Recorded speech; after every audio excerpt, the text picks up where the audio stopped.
Reciban un cordial saludo.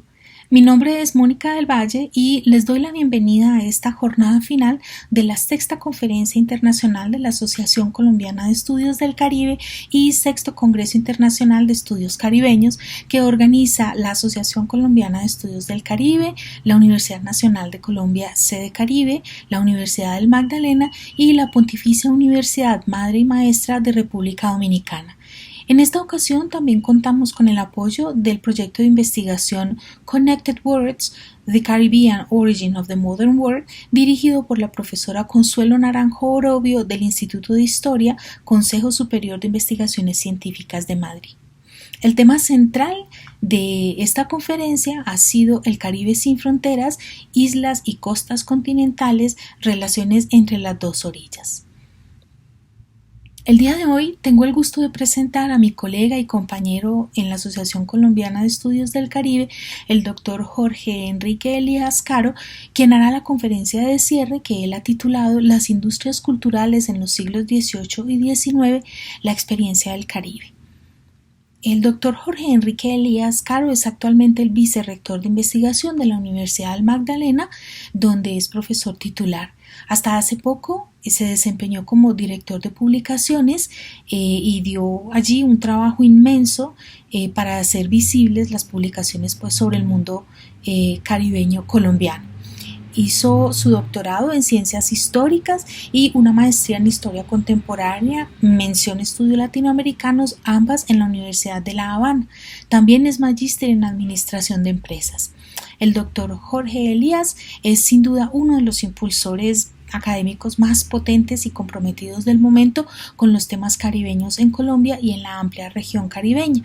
Este compromiso se manifiesta, a mi modo de ver, en su participación activa en varias organizaciones, entre ellas, por ejemplo, la Asociación de Historia Económica del Caribe, AEC, de la cual es presidente. También es vicepresidente de la Asociación de Historiadores Latinoamericanos y del Caribe, ADILAC, y es vicepresidente de ACOLEC. Ha recibido numerosos reconocimientos, es autor de varios trabajos de historia económica y más reciente de temas del patrimonio, justo el tema de la conferencia de hoy. Ha realizado proyectos de investigación como Las dos orillas, cultura empresarial y conexiones portuarias comerciales del Magdalena Grande y The West Indies entre 1820 y 1940 o El empresario en el Caribe colombiano, siglos XIX y XXI, una visión desde la historiografía sectorial. Resultado de proyectos como estos, pues hay un montón de artículos, presentaciones en eventos, libros. Yo voy a destacar solamente este que por el tema de nuestra conferencia pues considero sumamente relevante. El texto se titula Santa Marta y la isla de St. Thomas durante el siglo XIX, relaciones portuarias y comerciales entre el Caribe neogranadino y las Antillas danesas. Bienvenidos entonces a la conferencia titulada Las industrias culturales en los siglos XVIII y XIX, la experiencia del Caribe.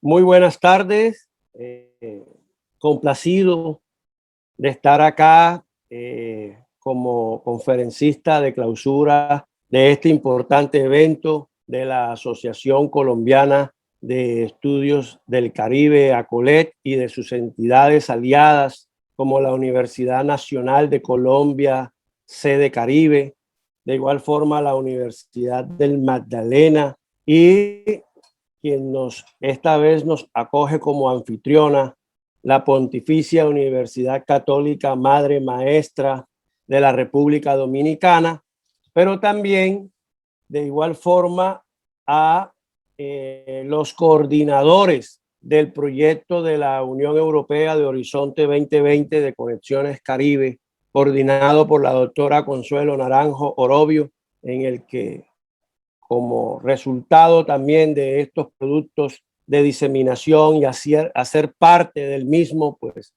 estamos divulgándolo en este caso. Quiero agradecer a mis colegas Raúl Román, de la sede Caribe de la Universidad Nacional, y al doctor Antonino Vidal Ortega de la Pontificia Católica Madre Maestra de República Dominicana. Igualmente a quien nos acoge allá en Santo Domingo, a la doctora Muquien Sanben, a quien desde Santa Marta le extiendo un fuerte y caluroso abrazo. Y lógicamente también como integrante de ACOLET y de la Universidad Magdalena como entidad aliada en la organización de este evento, pues agradecido, Muki, agradecido. Y bueno, en esta sexta conferencia internacional de estudios caribeños y sexta conferencia internacional de ACOLET, Raúl y Antonino me han, digamos, permitido tener el honroso trabajo de presentar, digamos, la conferencia de clausura. Y bueno, un tema que últimamente he venido trabajando y que quiero reflexionar con ustedes aquí, el aporte de algo que en la historiografía para el caso del Caribe ha sido poco estudiado, y esto es uno de los aportes que con el proyecto de Conexiones Caribe de la Unión Europea, de la que estamos vinculados, hemos querido mostrar, ¿no? Y tiene que ver la relación de la economía con la cultura. Y en este caso, de pronto no como se está viendo hoy el concepto de industrias creativas o economías culturales, sino mirándolo también desde una integralidad mucho más amplia, en el sentido de que la historiografía clásica, tradicional, económica del Caribe se basa básicamente en el azúcar, en el comercio de esclavizados, en el tema portuario, en algunas cosas relacionadas con el tabaco, con el café, y ahora recientemente pues con la industria, ¿no? En términos de su diversificación y por encima de todo el turismo, en la industria hotelera de cruceros y todas estas cosas que están allá.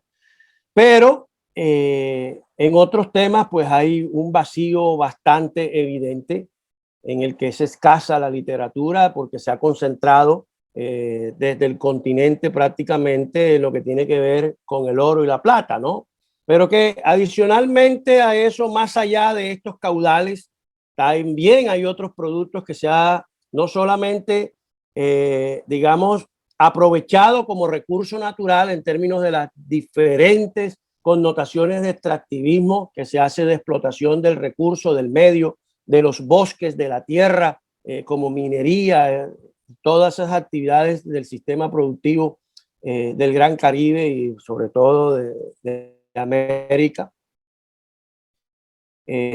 sino también, digamos, de otros productos que están allí y que la historiografía poco ha trabajado, especias, cueros, en fin, maderas y otras que de alguna u otra forma están vinculados y que después de la liberalización del comercio de 1778, previamente con otros que se fueron dando a partir de reformas borbónicas y con el acrecentamiento posteriormente de la liberalización de la esclavitud hacia fines del siglo XVIII y otros componentes que se fueron dando en términos de antes de iniciar los procesos independentistas en América, pues no cabe duda que la diversificación de la producción fue, digamos, cambiando a partir de esos instantes. Es decir, en las tres últimas décadas o en el último cuarto del siglo XVIII, allí realmente hay unas dinámicas que empiezan a cambiar y empieza a verse mucho más allá del oro y de la plata, unos productos que estaban,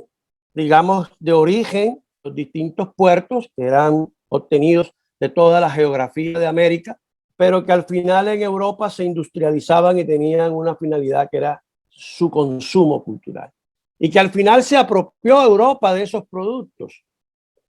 Y me refiero que no estaba destinado única y exclusivamente a la joyería que venía del oro y de la plata, sino también piedras preciosas, perlas y otros productos que venían derivados de allí, chaquetas relacionados a cuero y todo lo demás, tintes que terminaban por industrializarse en Europa e hicieron parte de la nueva economía y forjaron encadenamientos productivos, mucho empleo. De igual forma, permitieron la diversificación de la producción y en ese sentido podríamos decir que se incrementó la economía en términos de las relaciones entre Europa y América de manera constante, no solo a Cádiz, donde se repartía posteriormente, digamos, al resto de España y también incluso a los demás países de Europa, ya sea a Liverpool o a Londres, en términos del Imperio Británico, a Bordeaux, a Le Havre, en Francia, sino también a los hanseáticos. Me refiero a Bremen, Hamburgo, Altona y a otros puertos como Rotterdam, Ámsterdam, en ese sentido, y que hablaremos acá en lo que tiene que ver con Países Bajos y también con los nórdicos, ¿no? Con Suecia, con Dinamarca y con los demás que también tenían presencia justamente en el Caribe a través de Saint Thomas o de las Islas Vírgenes, que eran de Dinamarca, y lo que tiene que ver con San Bartolomé o el puerto de Gustavia, que era de Suecia. Así que de tal manera que la industria cultural en Europa, fruto de los productos americanos que se salían del Caribe, que es lo que vamos a hablar en el día de hoy, sin importar que sean del Imperio Británico, de Curazao o de pronto de las islas francesas o demás británicas o del Imperio Hispano, pues realmente es muy importante porque, como ya lo mencioné, estamos cubriendo un vacío que de alguna u otra forma mostraremos algo novedoso, ¿no? Y que es fruto, digamos, del objeto misional de ese proyecto en el cual tuvimos la fortuna de hacer parte. De tal manera que voy a mostrar aquí algunas imágenes para poderles compartir esos resultados de investigación en los que están y que lo que buscamos justamente es mostrar esa economía cultural y creativa que se da en el Caribe, pero que de alguna u otra forma tiene un impacto en Europa, se consume en Europa. Y ese consumo es parte del imaginario que dentro de esa mentalidad colectiva de alguna u otra forma estaba allí, no solamente digamos cuando se compraba la joya, sino también pasó a expresiones artísticas de la música, de la literatura, a la poética, poesías, narraciones, pero también arte, plástica, ¿no? En términos de escultura y de pintura, y ya lo miraremos cómo al final ese concepto se apropió en Europa y que fue reemplazando ese poder crematístico que de alguna u otra forma era el oro y la plata. Al escasear estos metales, pues había que buscar otra forma de satisfacer esa necesidad crematística, y esto viene siendo la perla, el nácar, el carey y otros productos derivados también de la naturaleza, llámese la madera fina con mobiliario de gran valía, pero también podemos hablar de la peletería, del cuero, que venían de determinados animales y que eso permitió también incentivar un poco el tema del consumo cultural en el marco ahí sí de esas economías creativas. De tal manera que lo queremos mostrar acá como productos del Caribe. Nos vamos a concentrar básicamente, a pesar de que son muchos, la industria cultural derivado de los productos marinos y especialmente lo que viene de la tortuga, que es el tortuga carey y que se hacía con ese carey para ello, el nácar, que era por supuesto también otro aspecto relacionado a la concha de la ostra y que de ahí también se obtenía la perla, ¿no? Entonces vemos cómo la ostra grande en las especificaciones se daba para obtener eso, pero también otros animales marinos como la foca en términos para hacer chaquetas y otros productos, y el caracol para hacer tinte, pero también para obtener perlas de caracol y otras cosas que estaban allí, que eran usados, ya lo había mencionado, para la joyería, el mobiliario decorado de gran valía y obtener tintes no solamente naturales de término animal, como el caracol o la grana cochinilla, que sirvió para también ese aspecto que era un insecto que se hace del cactus en la península de Yucatán y en varias partes de México y también de Guatemala, sino lo que tiene que ver también con la peletería y la curtiembre, donde se hacían chaquetas e incluso también de esos tintes para los textiles, en el que vamos a mirar ese tema de la moda y del diseño, de cómo se fue generando alrededor de estos tiempos. También miraremos las maderas, ya lo habíamos mencionado, el consumo cultural del mueble, de la silla, de la mesa, del escaparate, del closet, de todo esto, que era realmente una moda, un arte. Y en ese sentido, dentro de ese oficio, no solamente artesanal que generaba la carpintería, sino del diseño para poderlo hacer, eso era, digamos, fundamental. Y el tema del tinte aplicado no solo al textil, sino también al arte, a la pintura particularmente. Los grandes pintores de fines del Renacimiento, los grandes pintores del barroco e incluso del rococó dentro de la era de la historia del arte se beneficiaron de eso, y ahí están los casos por lo menos de Velázquez o de Rembrandt, que se iba a los puertos de Ámsterdam y de Rotterdam a esperar los barcos que llegaban de Santa Marta y de Riohacha para mirar el corazón del palo de Brasil y ver realmente cuál de ese le servía para obtener el rojo necesario y empezar a, digamos, a dibujar o a pintar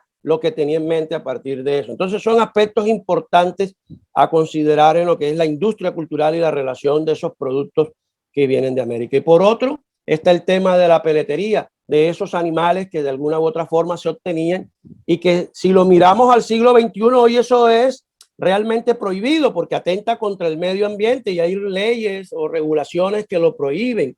Pero recordemos que la conferencia está basada en el siglo XVIII y XIX y todo por el contrario, se fomentaba la caza para que se matara al jaguar, se matara al oso, se matara al zorro y a todos los animales que vamos a mirar más adelante y de cómo generaba, digamos, ese encadenamiento productivo, no solo con la pelatería, sino también ya con la distribución y la comercialización del producto industrializado, hecho en términos del cuero y de todo lo que esto representa, ¿no? Entonces, eso es importante tenerlo presente porque el Caribe jugó un papel fundamental para que ese consumo cultural de Europa se diera, pero también, digamos, de América. Hay que recordar que ya Estados Unidos también se independiza y eso necesitaba también ese consumo cultural de 1780 en adelante y entra a jugar un papel importante dentro de la economía americana y también América Latina necesitaba el consumo y se fue generando un intercambio de bienes muy importante de circulación de mercancías y de nodos empresariales con capital circulante que generó realmente todo un mundo que hasta ahora ha sido desconocido porque ya lo mencioné, la historiografía hoy no nos los ha contado. Primero vamos a hablar un poco de esos productos marinos, me refiero al carey, ¿no? Hay que mirar, insisto, que hoy es prohibido, pero en esa época por regulación era, y ese era un producto apetecido en el que no solamente era tener la tortuga para el arte, sino también era mismo para el consumo, ¿no? Los marinos en la época que viajaban, mirar ahora un barco demora poco, pero en el siglo XVIII, por el sistema de velas, demoraban semanas y para eso tenían que alimentarse, ¿no? Y utilizaban realmente todas estas tortugas, no solamente la del carey, sino la caguama y otras más, pero que al final la que tenía mejores beneficios para hacer arte en términos de decoración y todo lo que representa, pues realmente era la tortuga carey. Y se capturaron en cantidades en el Caribe prácticamente que llegaron a escasear fruto de su caza, ¿no?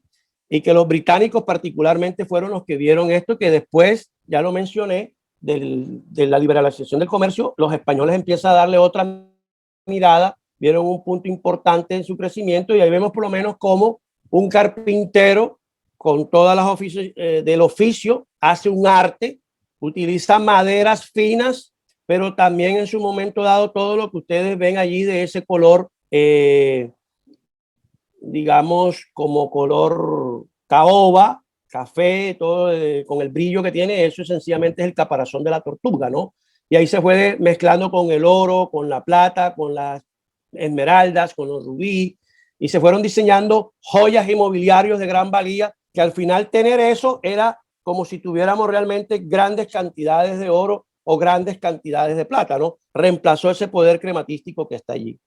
Miremos por lo menos en el caso del baúl que está a la derecha, un arte en el que todo eso que ustedes construido mediante carey, se guardaba la ropa y eran los vestidos finos donde la marquesa o la condesa o la reina guardaban todo y la gran aristocracia también era ahí. O sea, la manera de guardar el oro, la joya, el anillo, los aretes, el collar de perlas, también había que hacerlo en otro poder y ese era el carey, ¿no? Eran cofres en el que a partir de allí, en la lámina de la izquierda, podemos ver cómo se capturaba en su momento dado, cómo se trabajaba el taller y se fabricaban esos objetos en los que nos representa.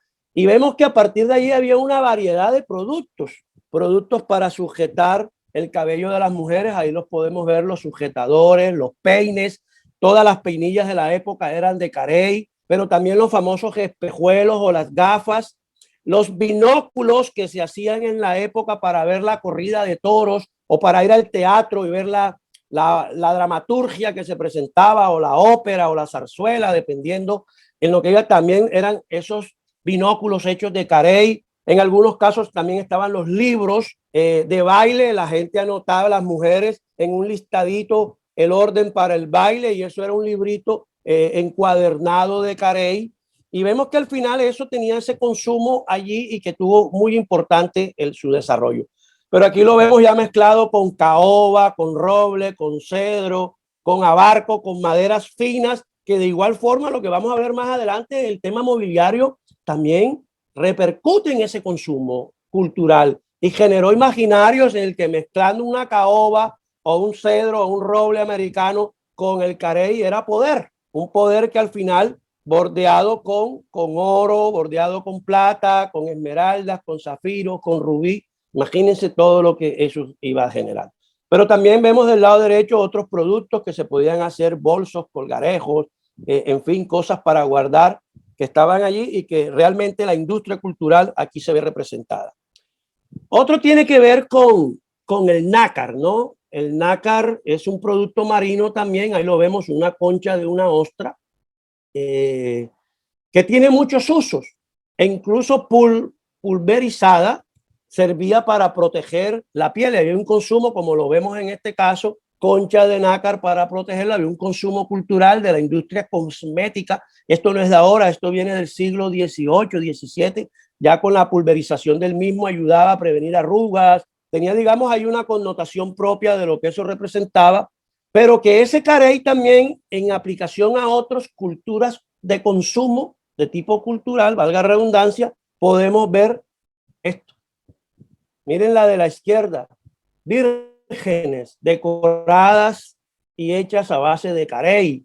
Es decir, no solamente estaba el tema de la cultura, sino también lo religioso. Lo religioso utilizó mucho carey, utilizó mucha perla, utilizó mucho oro, y lo vamos a ver más adelante, en el sentido en que la cruz, con su poder, también iba representado como aliado al poder que representaban estos productos, ¿no? Miren el lado derecho, juegos de ajedrez hechos especialmente, digamos, de este producto de la concha de nácar, y que también realmente no solo era el juego, sino también las fichas. Las fichas eran producidas de carey o de cualquier otro material que se iban dando y que también generaban, digamos, esa relación de industria cultural y que tenía que ser consumida dentro de esa mentalidad colectiva que se había generado. Miren por lo menos estos cofres, ya lo habíamos dicho, teníamos un collar de perlas, había que guardarlo. ¿Dónde se guardaba? Ya sea en uno de nácar o en uno de carey.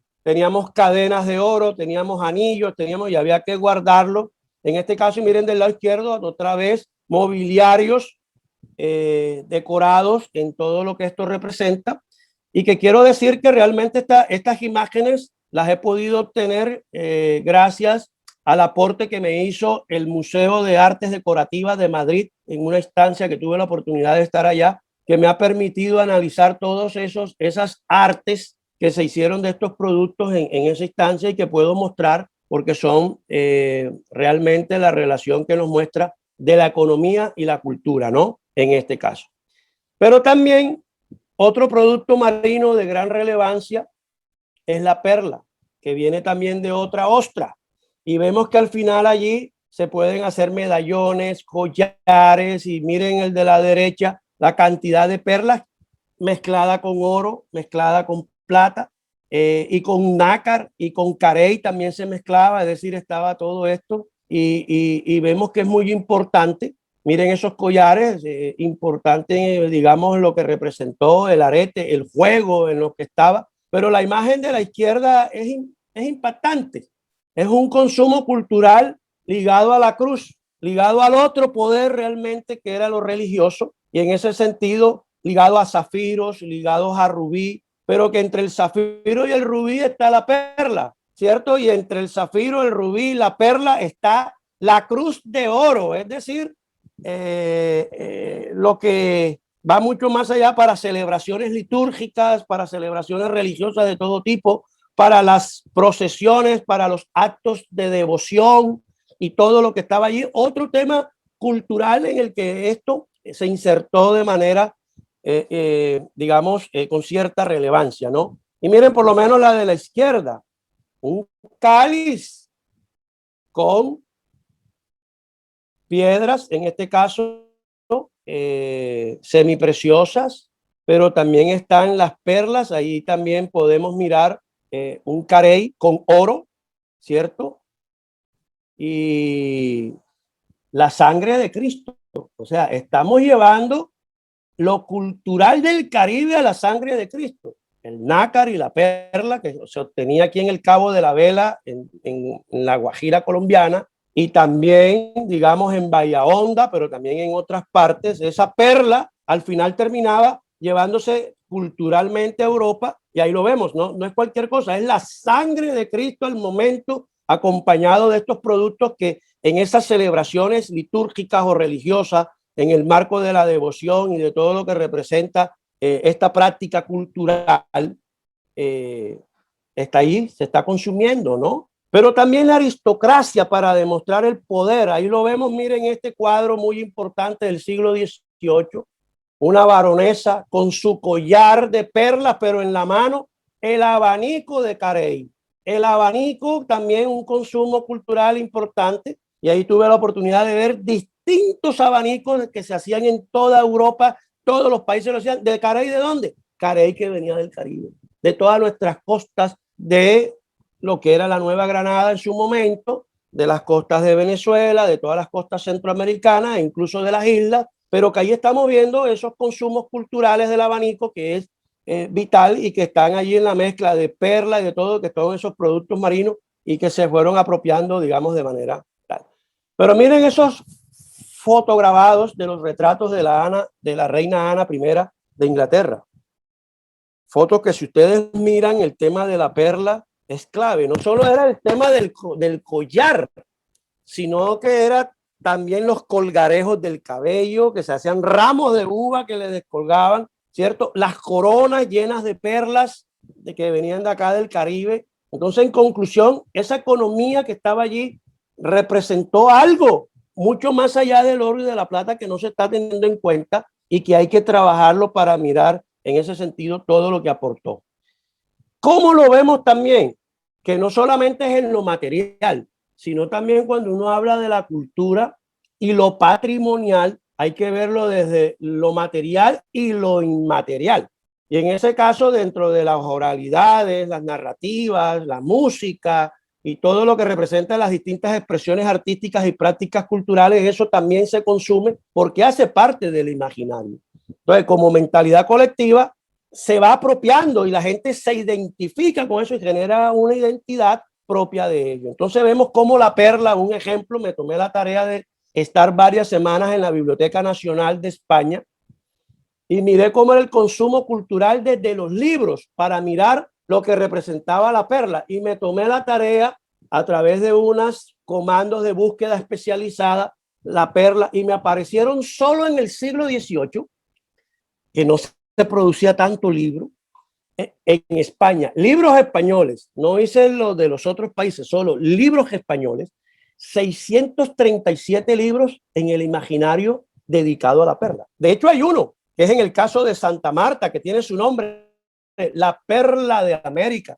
Fíjense eso, y así como la Perla de América, Santa Marta, que tenía, digamos, el que lo escribió Antonio Julián, un jesuita, en 1787, vemos cómo al final no solamente estaba sino otras publicaciones relacionadas con la perla, y era lo que generaba, digamos, la gran valía, era lo más importante y estaba asociado a todo el consumo cultural. De esos 637 consumos culturales, 297 fueron libros, pero miren, canciones religiosas, trisagios, esos santos, santos, santos, que son los famosos 3 veces santos, También encontré muchos trisagios donde la esencia de todo era la perla de la reina, la perla de Dios, la perla de Jesús, la perla de la divinidad, y los villancicos en todo sentido en la época decembrina, donde la perla jugaba un papel fundamental en eso. Entonces vemos también que el imaginario, en las mentalidades, también ahí hay una industria cultural que se interiorizó y que la gente lo apropió, pero también encontramos dramas, comedias y teatro, es decir, desde el punto de vista de la dramaturgia, la perla jugó un papel fundamental en su conocimiento, y vemos cómo a partir de 43 obras de teatro y de ópera, hay una ópera muy importante de Bizet que se llama El Pescador de Perlas, la recomiendo, y vemos que al final, así como este y como los libros y tal, todo estaba relacionado, y que eso vemos que al final ese se fue apropiando más allá de lo físico, más allá de lo que uno puede tocar, está el aspecto de lo inmaterial, y ahí en lo inmaterial es donde está la verdadera identidad y la apropiación por el imaginario y las colectividades que se generan. Ahí podemos ver durante todo el siglo, en unos cálculos que logré hacer, de ese consumo cultural sobre la perla como producto marino solo en España, y vemos que fue creciente y nos deja un promedio, digamos, muy avanzado. El otro producto, infortunadamente, ya ha desaparecido. El último vestigio o de avistamiento que se hizo de este animal es la foca del Caribe. Y la foca del Caribe le llamaron también el lobo americano. Cuando Colón llega, en el primer viaje, lo primero que ve es estos animales que se le acercaron y le dio la apariencia de lobo. Y por eso hoy en muchos de los se le llama lobo, pero realmente el que tenía la verdadera denominación de lobo no son los del sur, sino son los que encontraron el Caribe, que era una especie totalmente endémica de acá. Y que eso pues con la caza, que no solamente era para la carne, para la grasa, para el tema de iluminar y mantener lo que representaba, era una parte de consumirlo culturalmente en muchos sentidos, para la gastronomía, para la grasa. También estaba el tema de la peletería del cuero y de la piel, ¿no? Entonces ahí vemos por lo menos en la de la derecha, si ustedes miran, el vendedor tratando de comercializar a la persona que se quiere casar, digamos, con la novia, y en el sentido donde le da la validez de la chaqueta de piel de foca, pero también en relación, digamos, a ese valor que tiene un diamante. Es decir, el equiparar a una piel de foca en términos de una chaqueta con un diamante. Es decir, eso tiene realmente gran importancia en el valor que se le puede dar, digamos, a ese producto. Las últimas focas que se vieron en el Caribe, pues fue por allá por los años de 1959, justamente en las islas colombianas de Serrana y Serranilla. A partir de allí, después de los 60, no se ha visto más. Y esta es la última foto que se tiene registro de ella hacia los años 30, ¿no? Pero también no solamente era la piel, el cuero, sino también sus interiores, las tripas. Vemos que a partir de ellas se usaban también para protegerse del frío en algunas partes. Ahí se hacían este tipo de camisas, y sobre eso tenían ya el chaleco propio, no solo para resguardarse de la humedad en términos de la pesca, en términos de los viajes marinos, todo lo que representara el proceso marítimo, sino también resguardarse del frío, ¿no? Para que les diera calor en esas bajas temperaturas, y ahí hay otro consumo, digamos, a considerar.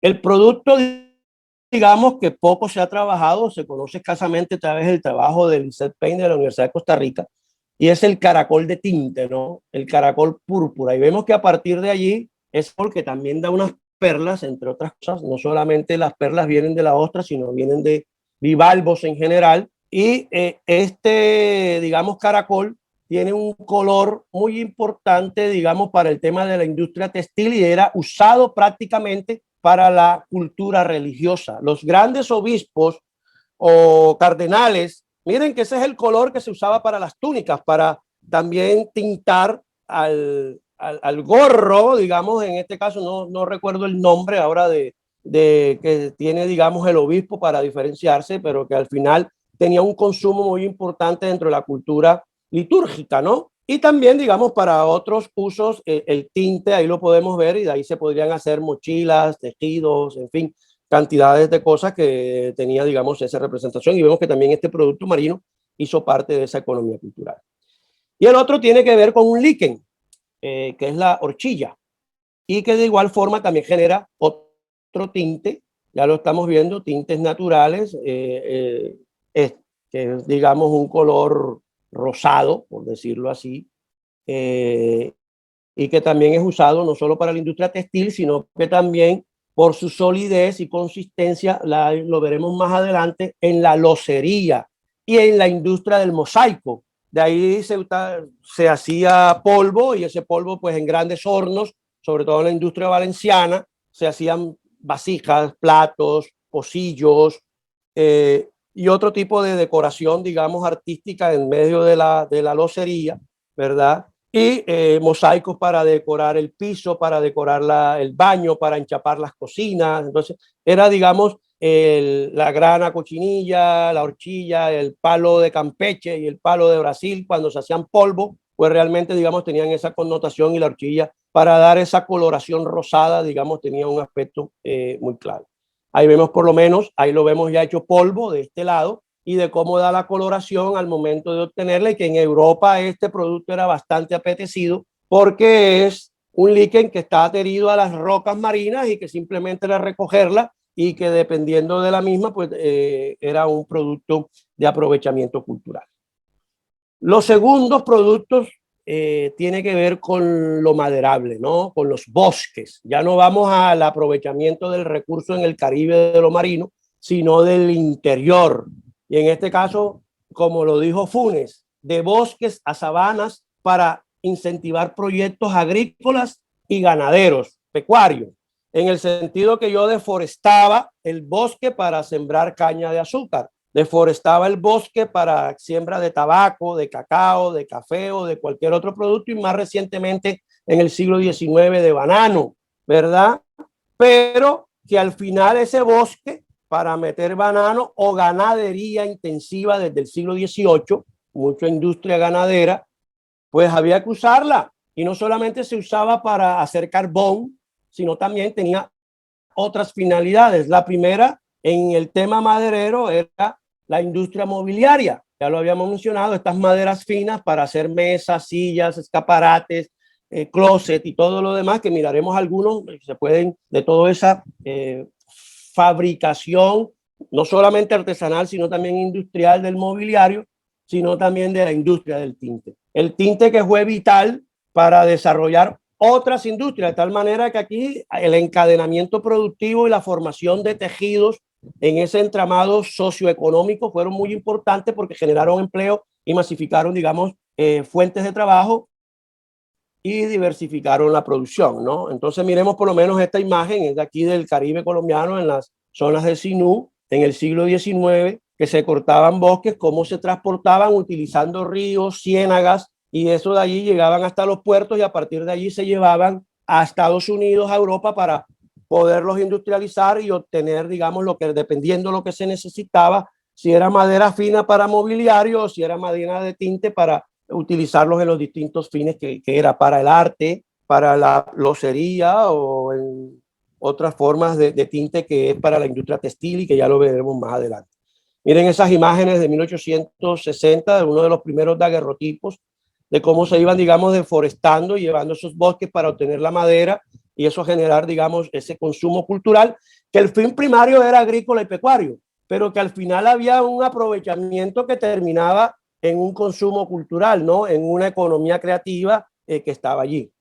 Y uno de ellos, por lo menos, es el palo de Brasil. En este caso se llama palo de Brasil porque fue descubierto inicialmente en Fernambuco, y por eso se llama también palo de Fernambuco, pero que hay unas variedades. Para el caso del Caribe está el palo de Brasil, variedad Santa Marta, y todas estas zonas estuvo lleno de eso, y ahí podemos ver el tallo de ese color rojo, y que se usa no exclusivamente en su aprovechamiento como el tallo, sino también para obtener el tinte de esta variedad y de otras como el añil, el índigo, todos los demás. Y el divididi se usa en las flores, se usa la vaina, que es el fruto que genera los tallos, en fin, todas estas cosas es aprovechable, hasta las raíces para hacer tintes. Entonces, en ese sentido, vemos también cómo la naturaleza nos está mostrando otra forma de economía creativa y que al final, cuando uno lo mira en este periodo de la investigación que estoy desarrollando,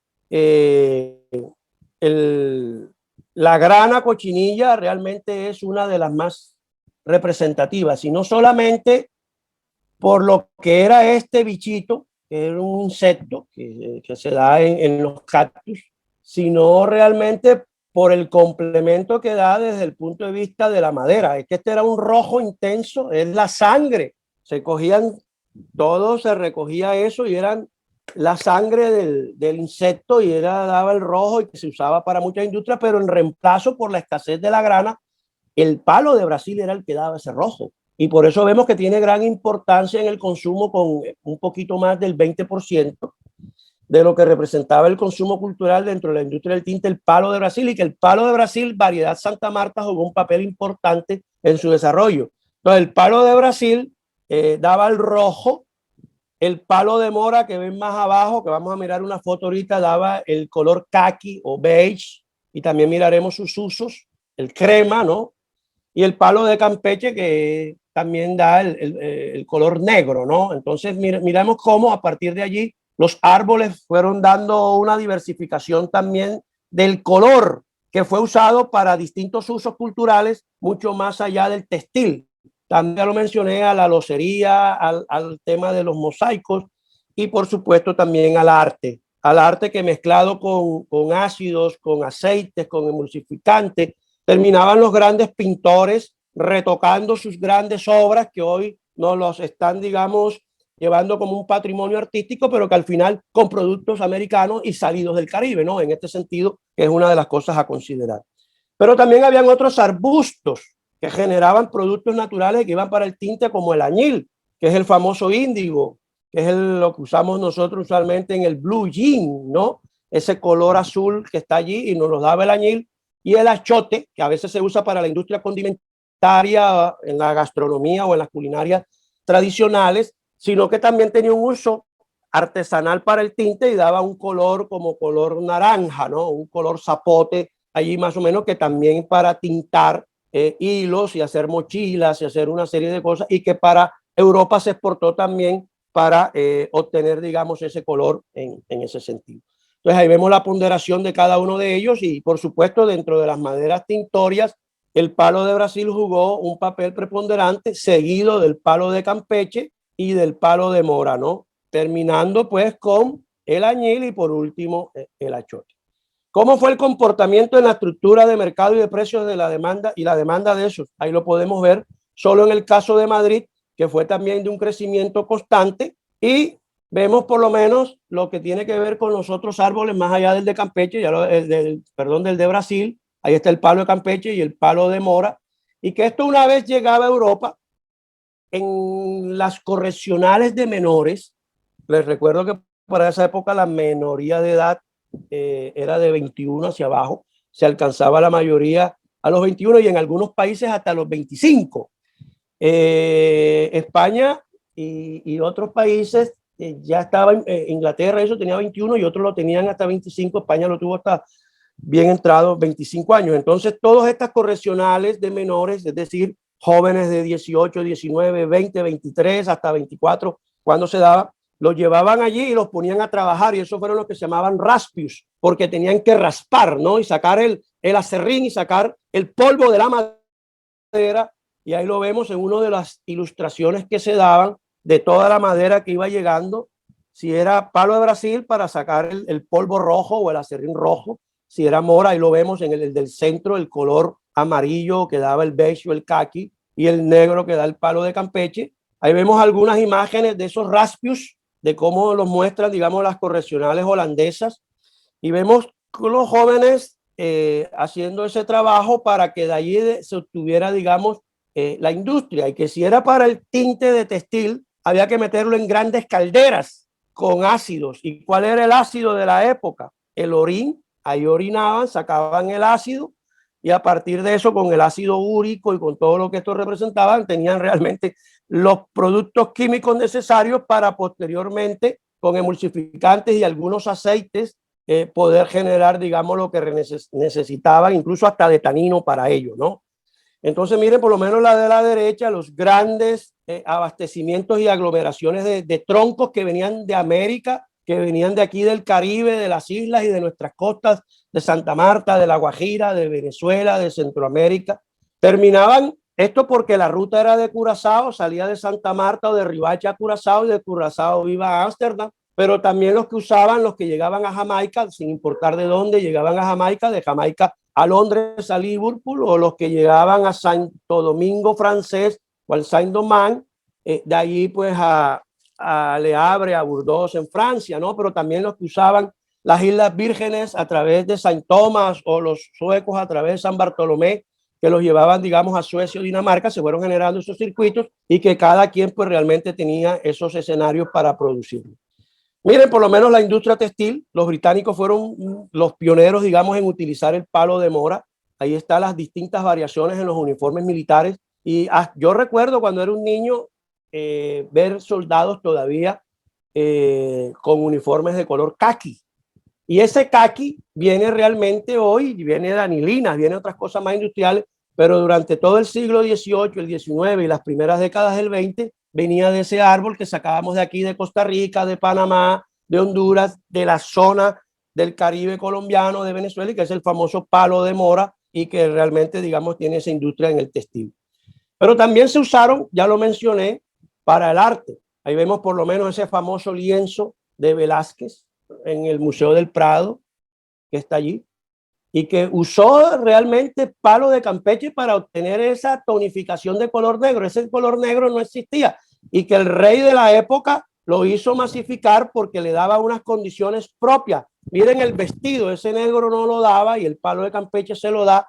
Y en la medida que él se lo puso, impuso la moda. Y esa moda pues también se traspasó a otros escenarios de tipo cultural en el que las expresiones artísticas y las prácticas culturales se fueron dando. Y vemos aquí por lo menos este cuadro donde se ve el rojo de la grana cochinilla que representa el plato. Ese es la sangre de este piojito del cactus. Miren el rojo intenso que está allí. Versus el rojo del palo de Brasil, que es como la chaqueta de la señora o de la camisa de la señora, y el negro intenso que nos lo da el palo de Campeche, ¿no? Y todas estas mezclas que están fruto de esas tintes que se obtienen de acá de América y que salieron del Caribe en esos troncos para los distintos puertos de Europa, ¿no? Y que allí, este es un cuadro muy famoso también de Velázquez, que se encuentra en la Galería Nacional de Escocia de Edimburgo, que se llama Una anciana cocinando huevos. Miren a Inocencio X, también pintado por Velázquez. Ahí también pueden diferenciar los dos rojos, ¿no? El rojo del cardenal o del obispo de la grana cochinilla y el rojo de la pared, que es el palo de Brasil utilizado para ello, ¿no? Y bueno, con las otras cosas que representan, digamos, los demás esencias, aceites y lo que esto daba. Otras pinturas demuestran el palo de Brasil en el arte. Aquí también vemos el palo de Brasil y el palo de Campeche, el negro en el sombrero de esta obra muy importante. Y ahí vemos, digamos, también la mezcla del palo de Brasil con el palo de Campeche y ya empieza a verse también otros aspectos en el que estamos allá. Conclusión, unas estadísticas muy generales. Vemos por lo menos allí cómo se da esas exportaciones de palo de Campeche, de palo de Brasil, de palo de mora, de añil, de la grana cochinilla comparada y de achote, y por supuesto la grana cochinilla siempre va a la vanguardia en este caso, pero que al final hay un registro importante, ¿no? Que dentro de las entradas de los arcos, en las guías de importación que nos están declarando los empresarios y digamos, los consignatarios de las mercancías, pues nos están apareciendo unos registros realmente que hoy la historia económica no estaba teniendo en cuenta, que esto, digamos, es el aporte a la historiografía que queremos mostrar, ¿no?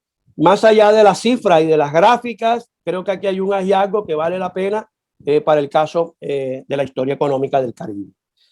Este es el tema que yo les hablaba también del uso del tinte, es el de la locería. Vemos por lo menos esos platos pintados con polvo de añil, ese azul que se viene generando de la locería valenciana.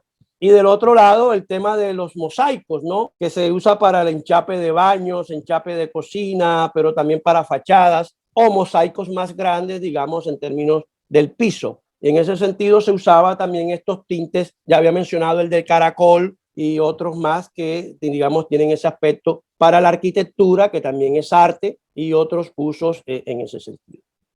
Por último, quiero hablar del consumo cultural de la peletería y de la industria creativa que se generó alrededor de la misma. Y eso se hace a partir de la caza de animales silvestres. Ya lo había dicho, hoy no es posible, pero en el siglo XVIII el rey firmó órdenes reales en el que fomentaba la entrega de armas y municiones para la caza porque se necesitaban esas pieles. Y así vemos por lo menos el consumo cultural de la piel del jaguar, muy usual la piel del venado, la piel del cibolo, que es el del bisonte americano. Hoy existe muy poco para el caso de México y del norte de los Estados Unidos, pero que en el siglo XVIII eso eran miles por manadas, manadas de cientos de miles, ¿cierto?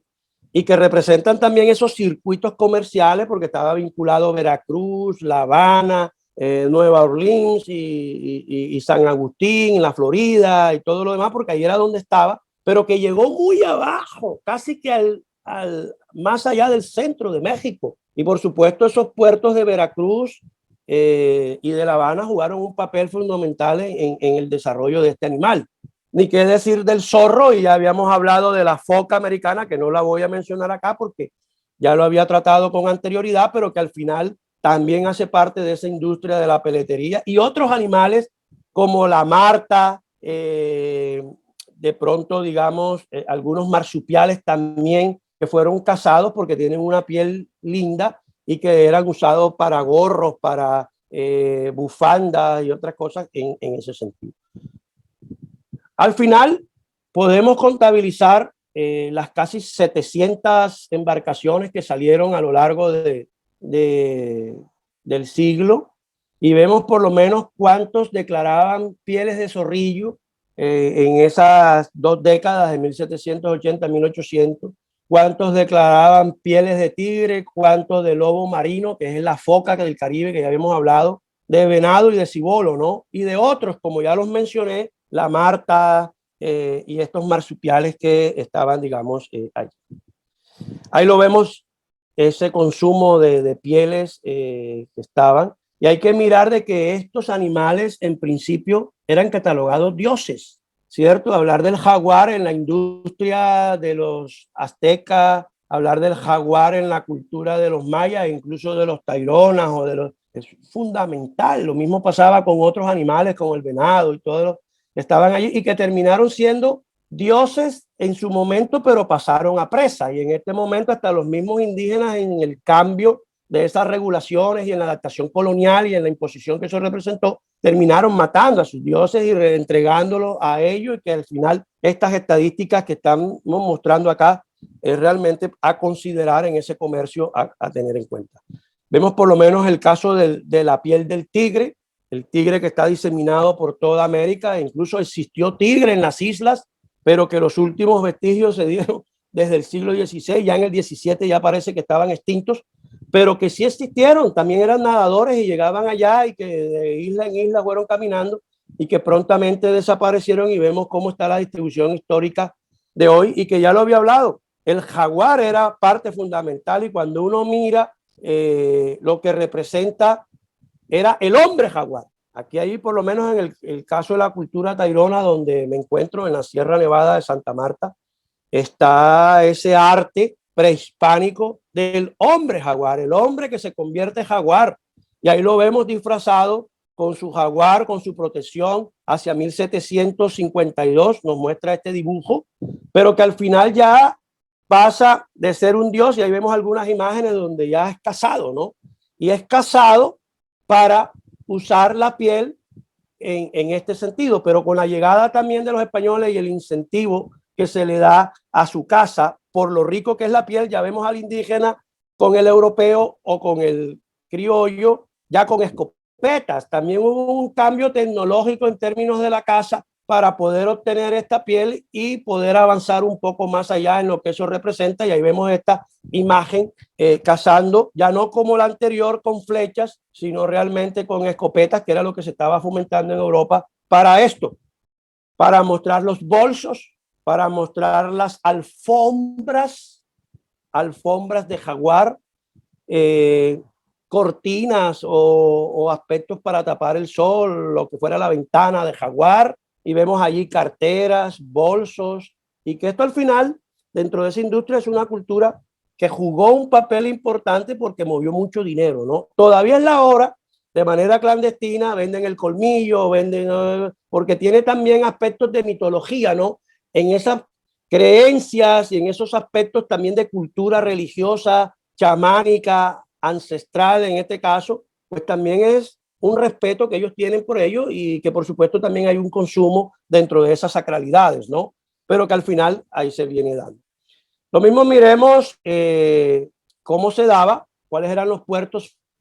Y quise mencionar a Montevideo, a pesar de que no está en el Caribe, pero es que Montevideo jugó un papel importante en el tema de la pelatería y de los cueros al pelo y cueros curtidos, porque era, digamos, recogía todo lo del Mar del Plata. Pero si nosotros le quitamos a Montevideo y las relaciones con el Caribe, vemos que Cartagena, digamos, en este sentido, era la que llevaba la batuta. Era el puerto que de alguna u otra forma, y que no lo estamos viendo por ninguna parte, esas exportaciones de pieles de tigre que se venían dando de los Montes de María, de la Sierra Nevada, del Sinú, del San Jorge, de la Depresión Momposina, de la Mojana, de las sabanas, de nuestros territorios, pero y del desierto de la Guajira. Imagínense si esto es lo declarado, 26 barcos, imagínense cuánto no sería lo que salía de contrabando, ¿no?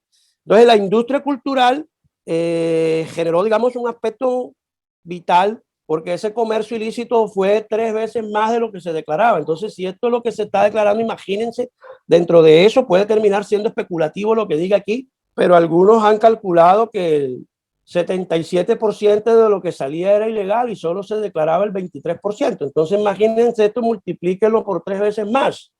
¿Cómo será en el término de ese comercio clandestino de lo que se viene dando, ¿no? Seguido de La Guaira, de Veracruz, Campeche, jugaron un papel, digamos, fundamental en las exportaciones de este animal. En términos porcentuales, todo lo que jugaba.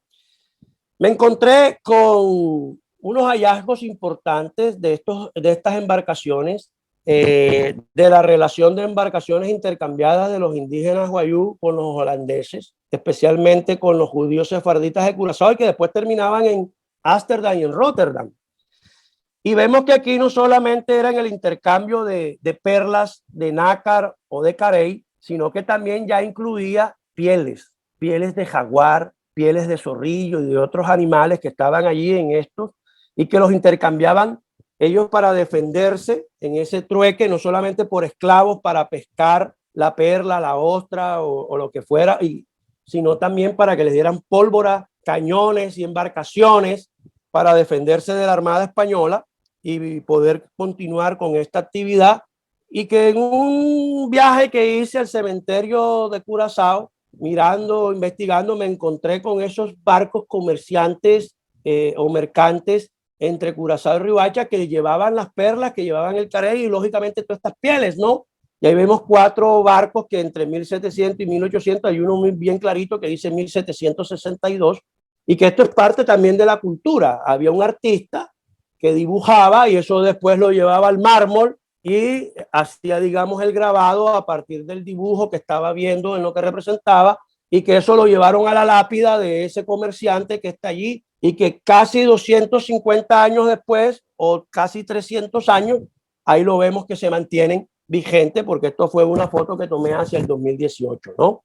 Y es, digamos, clave comprender esto. El otro animal es el zorrillo, ya lo habíamos visto. Ahí vemos la cantidad de pieles de zorrillo, mujeres de la alta aristocracia europea colgándose, era el poder. Ese era tener el oro, la plata o el rubí o el diamante de la época, ¿no? Era, digamos, el otro consumo cultural que de alguna u otra forma se fueron apropiando para generar, digamos, dentro de la misma esos imaginarios. ¿De dónde salían esas pieles? En el Caribe, de esos puertos. Ahí lo vemos nuevamente, Montevideo llevando, digamos, la avanzada, y seguido otra vez repite Cartagena y posteriormente La Guaira, Veracruz y los demás puertos de la Guyana, La Habana, Campeche, en la península de Yucatán, ¿no? Y de ahí directamente a Cádiz, Y de Cádiz, no cabe duda, ya se repartía no solo a España, sino también a los demás países del norte de Europa e incluso del Mediterráneo. Entraba posteriormente en ese comercio intra-regional de España, ¿no? Y de dónde se despachaban en los porcentajes que eso representa. Y ahí vemos por lo menos ese consumo de esas pieles ya, digamos, más labradas con un papel clave en lo que tiene que ver el venado y los animales que nos muestran acá, ¿no? Ahí vemos algunos, miren el que yo les hablé del cibolo, que viene siendo el bisonte. Se hacían botas, se hacían carteras, se hacían bolsos, se hacían muchas cosas y que ya fue desapareciendo, pero que el Caribe jugó un papel fundamental por los puertos de Nueva Orleans, o New Orleans, de Veracruz, de La Habana y Filadelfia, aunque ya está en el Atlántico. Esto hacían en escala en La Habana o viceversa, de La Habana llegaba a Filadelfia y de la Filadelfia ya tiraba a otros puertos, sobre todo de Inglaterra y del norte de Europa, ¿no? Creo que es vital porque esto también llegó hasta México y hay que considerarlo. Entonces vemos allí esos puertos que llevaban, digamos, connotaciones propias, Cartagena de India, Filadelfia, La Guaira, Maracaibo, que tienen, digamos, un papel clave y que hay otros productos que no lo estamos mencionando acá, por lo menos el que vemos a la izquierda, la piel de caimán, ¿no? El caimán del Caribe o el famoso cocodrilo americano, que también tiene relevancia dentro de ese comercio de la industria cultural por todo lo que representa en carteras, bolsos, pero también otros productos, como yo lo he mencionado, derivados de animales, como la marta y algunos otros marsupiales que se fueron, digamos, generando. Y vemos algunos registros o estadísticas, no los quiero cansar con esto, de lo que se iba dando y los barcos que se fueron dando dentro de ese periodo, 76 barcos registrando este tipo de pieles, que no es una estadística de poca monta, ¿no? Si lo llevamos a año y lo dividimos, creo que también es fundamental comprenderlo en esas estadísticas más detalladas, no solo en por ciento, sino hacer promedios de lo que esto nos muestra y nos los da, y también por el tipo de embarcación. Si queremos profundizar un poco de quiénes eran los empresarios, cuáles eran esos barcos, pues ahí con mucho gusto les dejo algunos de los nombres que he ido encontrando, que son consignatarios que reciben y envían la mercancía de América a Europa, pero también los que reciben, y cuáles eran los nombres de los barcos. Si desean, me pueden escribir, que con el mayor de los gustos estoy para servirle, y que con esta conferencia, pues lo que quería mostrarle era que más allá del oro y la plata y de los productos, digamos, de plantación del Caribe, hay otras economías que no se han investigado y con esto es lo que queremos resaltar. Es decir, un mundo inédito que tiene informaciones originales que están tan dispersas, pero que se puede trabajar, y que a partir de estos inicios, pues creo que se pueden hacer investigaciones ulteriores para comprender mejores dinámicas económicas, sociales y por encima de todo culturales. Muchas gracias.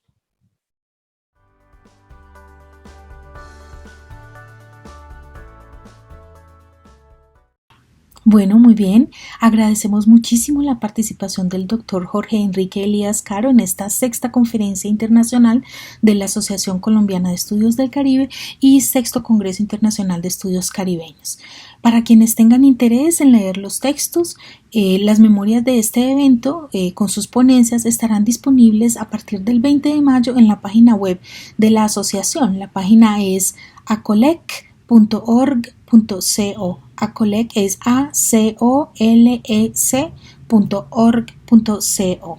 Y desde luego también están disponibles los videos de cada mesa en nuestro canal de YouTube. A continuación, las palabras de clausura a cargo del doctor Antonino Vidal, director del Centro de Estudios del Caribe de la Pontificia Universidad Católica Madre y Maestra, y del doctor Raúl Román Romero, profesor de la Universidad Nacional de Colombia, sede Caribe y presidente de ACOLEC.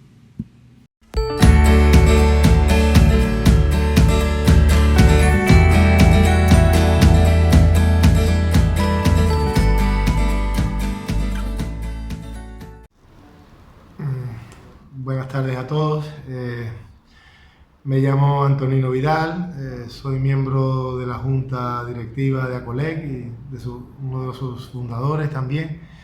Y en esta ocasión quiero despedirme del sexto Congreso de Estudios Caribeños y de la sexta Conferencia Internacional de Estudios del Caribe de la Asociación Colombiana de Estudios del Caribe, también como universidad anfitriona. La Pontificia Universidad Católica Madre Maestra y el Centro de Estudios Caribeños acudió colaborar y participar en este encuentro académico como la sede que iba a albergar pues el evento, ¿no? Desafortunadamente la situación de la pandemia nos obligó a pues, variar un poco la estrategia, pero pues quisimos salir adelante. Quiero por ello también saludar a todos los académicos que nos han acompañado, participantes, colaboradores, pues el público que nos está viendo, porque realmente hemos tenido diálogos de gran calidad, como podemos observar en el canal de YouTube, donde están todas las mesas y todas las conferencias colgadas. Quiero también felicitar a las universidades colaboradoras, ¿no? La Universidad Nacional de Colombia, a la Universidad del Magdalena en Santa Marta, Colombia también, y pues a la Pontificia Universidad Católica Madre Maestra, como me corresponde por anfitrión de este evento, ¿no? Por supuesto, no puedo olvidar a los colegas de la Junta de la Asociación Colombiana de Estudios del Caribe, que con esfuerzo, con mucha pasión, nos dedicamos, y con pocos recursos, nos dedicamos ya desde hace varios años a tratar de fortalecer el diálogo académico, los estudios en torno a ese sujeto de estudio para nosotros que es el Mar Caribe, su historia y pues sus procesos, ¿no? Quiero también mencionar el reto que ha supuesto, por la situación que vivimos, el cambio tecnológico, ¿no? Es evidente que no podía hacerse presencial y nos tocó reconvertirlo. En ello ha sido un gran esfuerzo y quiero felicitar especialmente a la colega del ICANN en Colombia, Mabel López Jerez, quien nos ha asesorado técnica y conceptualmente sobre cómo convertir estos espacios académicos en algo digital, ¿no? La creación del canal de YouTube, las grabaciones, la puesta en circulación de las mesas. Sin su ayuda, desde luego, no hubiera sido posible, y desde luego sin el empeño de nuestro presidente Raúl Romero, que se ha fajado en todo este proceso de reto tecnológico, ¿no? Así que muchas felicidades a ambos y muchísimas gracias por ese regalo que nos habéis rendido. Quisiera cerrar ya en esta despedida también resaltando los diálogos, ¿no? La calidad de los diálogos académicos. He tenido la oportunidad de estar viendo las mesas, viendo las grabaciones individuales, y realmente hemos tenido académicos de Colombia, de Centroamérica, de México, del Caribe, de Europa, incluso de Estados Unidos, que han puesto el nivel muy alto, y creo que ha habido unas mesas de discusión sumamente interesantes que espero que puedan servir a todos como motivo de reflexión y de complejización de nuestras explicaciones de los procesos históricos en esta región del Caribe. Sin más, y dándole las gracias a todos, porque sin el esfuerzo de todos y la colaboración de todos no hubiera sido posible, quiero despedirme pues diciéndole que desde aquí de Santo Domingo, desde el Centro de Estudios Caribeños, nos sentimos muy orgullosos de haber colaborado, de haber fortalecido más de lo posible esta red de académicos que estudiamos desde mucho tiempo, y pues nada, darle las gracias a todos. Muchas gracias, y espero que en el 2023 ojalá se recupere la normalidad y podamos encontrarnos, pero desde lo físico, porque lo tecnológico es muy atractivo, pero lo físico se echa de menos. Muchas gracias a todos, felicitaciones a los que nos han ayudado y colaborado, y nada, quedamos para la próxima.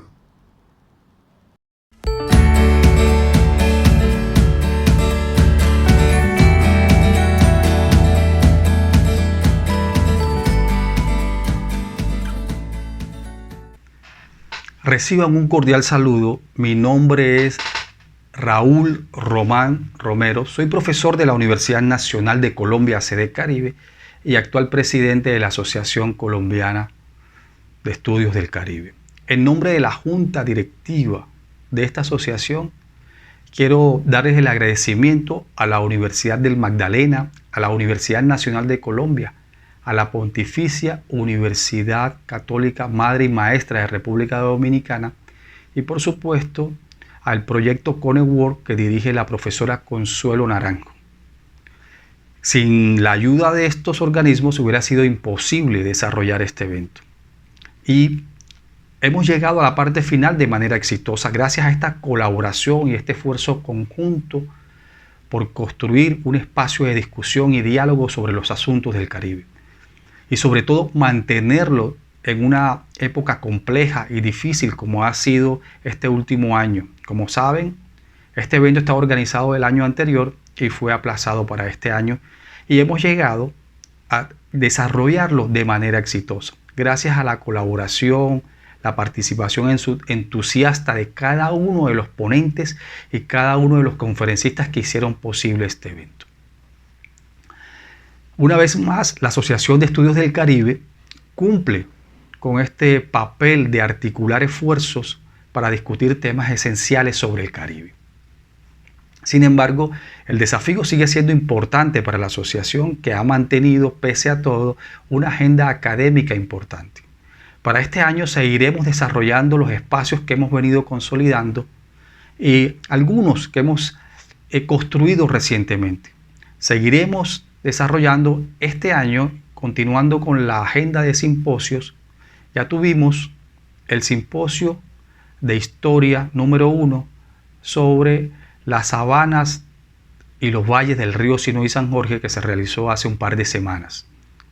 También este año lograremos la 11ª versión del simposio de historia del archipiélago que venimos realizando de manera conjunta con el área cultural del Banco de la República de San Andrés, la Universidad Nacional de Colombia y, por supuesto, la Asociación Colombiana de Estudios del Caribe. Este año tenemos una programación nutrida y estaremos también realizando la 5ª versión del foro sobre el posacuerdo en el Caribe colombiano, que es un foro importante que se ha ido consolidando como un espacio de discusión y seguimiento de los acuerdos de paz que se vienen realizando desde hace 16 años. También hemos acompañado otros procesos como las instituciones que nos han apoyado y con las cuales articulamos esfuerzos importantes. Este año, además de esa agenda académica, estaremos avanzando en nuevas formas de comunicación y por eso hemos invitado sistemáticamente a que nos sigan en nuestro canal YouTube y por supuesto en nuestras redes sociales, donde la programación estará disponible de manera permanente. También queremos invitarlos a que se asocien y se vinculen de todas las formas posibles a nuestra Asociación Colombiana de Estudios del Caribe, que creo que viene cumpliendo sistemáticamente desde hace 6 años. Uno de los propósitos importantes que se propuso fue realizar eventos académicos sobre las realidades del Caribe que habían sido menos conocidas y menos discutidas en esta red y en estos circuitos de discusión sobre el Caribe. Y en ese sentido lo hemos logrado. Los simposios que venimos haciendo sobre la Guajira, que inauguramos el año pasado, y ahora sobre los valles y del Sinú y el San Jorge, creo que dan una buena idea de ese esfuerzo permanente por construir y reconstruir la historia y sobre todo la gran gama de estudios caribeños que se dan desde la economía, la política, en fin, y desde otras disciplinas que son importantes también para abordar los estudios del Caribe. Por esa razón, los invitamos desde ya para que se preparen para el 2023, que estaremos realizando el 7º Congreso Internacional de Estudios Caribeños y la 6ª Conferencia Internacional de Estudios del Caribe. Para esa oportunidad estamos convocando un tema de actual importancia que tiene que ver con el mundo marino y el mundo de agua que llamamos en el Caribe. Sumamente importante. Para eso contaremos también con redes importantes de estudios marinos y con redes tanto en España como en América Latina. Y esas redes, junto con la capacidad organizativa de la asociación y las entidades colaboradoras, lograremos realizar un nuevo evento que será, por supuesto, una 7ª versión exitosa sobre un tema crucial. Los invitamos a seguirnos y los invitamos para que sigan disfrutando de manera diferida con la programación de este congreso para todas aquellas personas que les ha sido imposible verlo. Reciban un cordial saludo y los invitamos a que hagan parte de esta asociación. Pueden comunicarse a través de la página web o por medio de las redes, que con mucho gusto desde allí le daremos respuestas a sus inquietudes. Reciban un abrazo fraternal y, por supuesto, nos vemos en un nuevo evento.